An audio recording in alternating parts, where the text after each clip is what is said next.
And so let's look a little.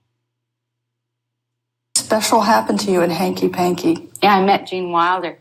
Everybody loves a love story. Oh yes, I know. Can you tell us without our being too imposing about your love story? Well, I guess it's just like, and I just met this person, this wonderful person, got a crush on him, that's what happens. Your heart starts fluttering. You don't know, can't put two words together. Feet don't touch the floor. Can't sleep at night. And, you don't feel like eating. It's that amazing thing, like Gene always tells a story about his own father.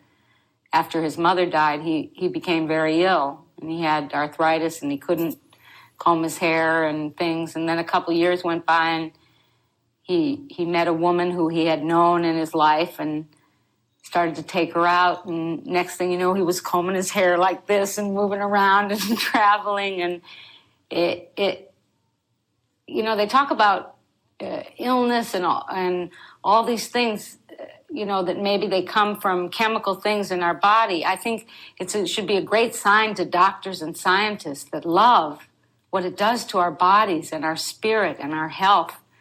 And it's a thing that, what is it? It just comes from meeting somebody and changing us and our whole chemical being. They should start, I think they could treat illness with love. Something very special happened to you in Hanky Panky. Yeah, I met Gene Wilder.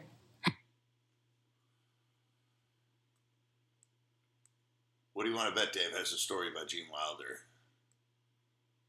Pretty cool. I had a chance to meet Gene Wilder myself. Here we go. I stared right into his big, beautiful blue eyes that he had in his face. Wait, what? We were just 2 feet apart. Why? I was going to a symposium on screenwriting. Right. That he was going to be in attendance at. And I was in the lobby, and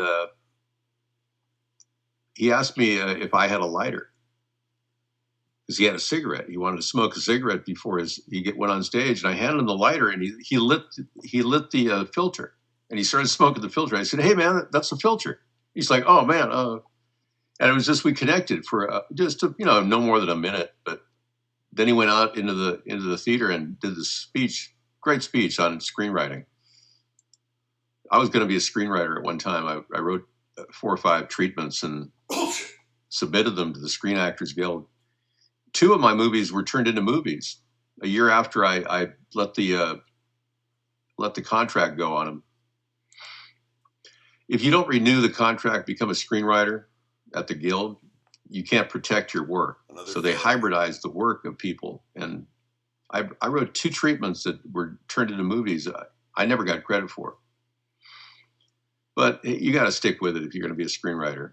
I didn't really want to get into that world. He's a quitter. But I had a chance to meet Gene Wilder. He was a very creative guy. Perhaps one of the most creative comedic geniuses of our time. How would you met him for 10 seconds? Full of all kinds of shtick, kind of like Charlie Chaplin. And he married Gilda Radner. Never mind. Before she died. That was her famous expression, never mind. Yeah, so I got a chance to meet a lot of these famous people when I was in Hollywood, which was a great experience. Another great set of lies, Dave. I hope you feel better about yourself. Fucking loser. But he was so nervous. The thing about actors, you don't realize how nervous they are.